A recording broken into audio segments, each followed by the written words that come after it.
Hi guys, what is going on, and welcome back to another episode on Conqueror's Blade.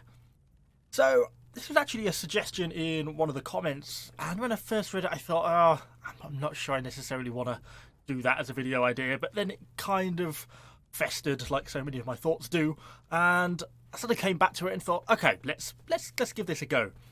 So I kind of wanted to take a bit of a look at what are the things that we would most like to see change in Conqueror's Blade. What improvements would we like to see? What systems would we like to see reworked? And what areas would we like to see changed the most? So, of course, this is just going to be my feelings and the feedback I would give. And, of course, it's obviously going to be very different for each person, and some people are going to feel some things are more important than others.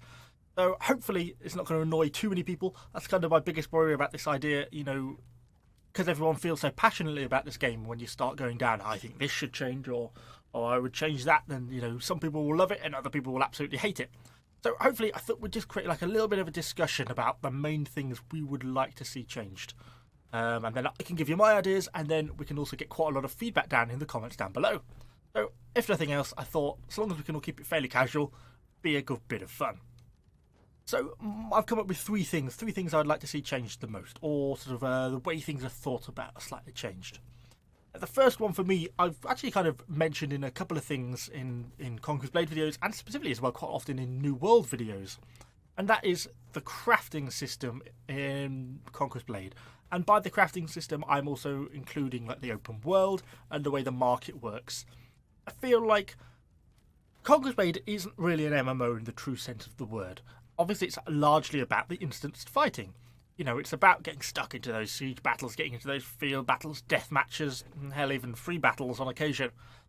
And that's really what the game is about. But it does have this attempt at setting up a back-end system. We have armor crafting, we also have unit kits, which get lost whenever you lose, and there's a whole system set up around trying to replenish them.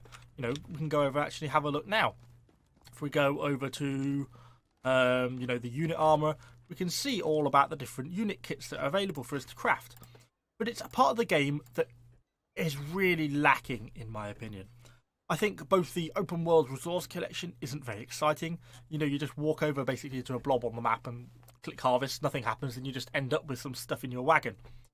I think then the refinery and unit kit crafting is quite dull. I don't think it's very well optimized. It's quite user unfriendly to use, very confusing for new players, and frankly I've done very little of it, and I've got 4.9 million bronze, so it wasn't really necessary, was it? So I feel like this whole crafting system needs to be reworked, from refining to unit kits to cannons as well. I mean, I think it also carries over true for armor crafting. The things I like about the armor crafting system, I do like the idea of the set bonuses that you get from crafting your own piece of equipment. It kind of shows us that there's a benefit to actually doing the crafting.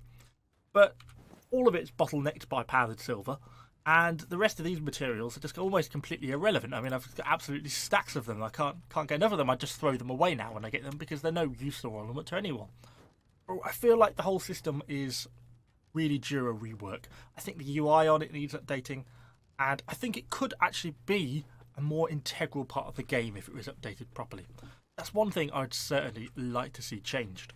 So perhaps the second thing I think I would pick is how balancing is dealt with in this game.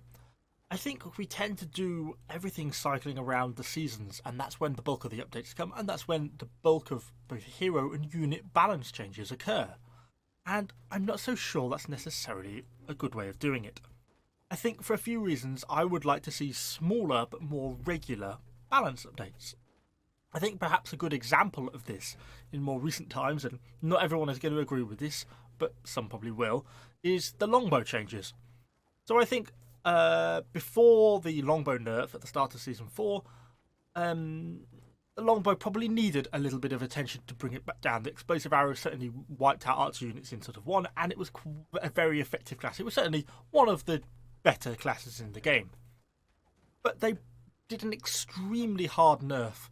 Not only did they do significant damage reduction, they also added in stamina, nerfed the explosive arrow, and all of this had quite a significant nerf on the longbow. I would have liked to have seen perhaps some changes, maybe take the 50% off the explosive arrow, and then leave it for 2 weeks. Collect some statistical data on how it's performing, how did that change impact it, how on average now fewer unit kills does a longbow get, what's its win rate, is that gone down or has it not really been affected? Then, in 2 weeks' time from the data, you can look at that and then work again, make another sort of small change to the longbow if it needs to be brought back down a little bit more. Maybe then you could look about, reducing the normal attack damage, but then decide if you wanted to add in the stamina, rather than doing everything at once in these sort of large cumulative patches, which I think is certainly not a good thing. I think it's probably made slightly worse for us because obviously by the time it gets localized, I think that tends to result in the patches getting clumped together a little bit more than they do probably on the booming game server. But still, I think even over there, it tends to be very significant balance changes. And we see the same in units. It is not just what is occurring in heroes, it's happening quite a lot in units as well. I would like to see a change in the way it's thought about to make smaller, regular balance updates rather than these larger seasonal reworks and balance updates. And just nudge things around a bit more rather than making drastic left or right steps. And so finally, for my third point, it has to be, unfortunately, to do with the servers. I think we've kind of all suffered a little bit with some of the server stability issues we've had, probably more dominantly over the last sort of 3 or 4 weeks, where they seem to be cropping up kind of again and again and again. I think in part a lot of the issue is perhaps around that when a better patch is made which makes an effect on the game, then we get feedback on that. If that has a detrimental effect on the servers, then that feedback has to be given from us to my.com, then my.com to booming. And by the time the fix gets made over in China and sent back and applied, that's why we're getting quite a lot of lag between some of the issues. But I certainly would like to see a little bit of an address of trying, particularly pushing forward to try and solve some of these server issues. Particularly during territory wars, it seems to be quite prevalent. And sometimes when you get some like the deathmatch events and things like that, as the servers start to stack up with an increasingly large number of people, I think it can get quite bad. I've also heard quite a few bad things about territory wars in the NA server, so obviously I don't play in there myself, so can't experience it firsthand, but I think we've all probably experienced a little bit of server lag at one point or the other over the kind of the past month. So that would really be my 3 things I would like to see sort of developed and built on going forwards. I think they're all relatively achievable. I think maybe the crafting rework is obviously quite a big thing, and I don't know if there's necessarily enough interest from the community in that, or if most people are just interested in the fighting, and perhaps it's just me who likes to do a little bit of crafting on the side. But yeah, do let me know what your thoughts are on both my feedback changes and what you would like to see changed as well. Do you strongly disagree with anything I've said? It's completely fine if you do. Do you have completely different suggestions? Are there different things you would like to see specifically changed? Anyway, that was it for today's video. I thought it was an interesting idea, and yeah, I thought it'd be kind of fun to see what the community thinks on it. So anyway, hope you all have a good day, and I shall see you all on the next video.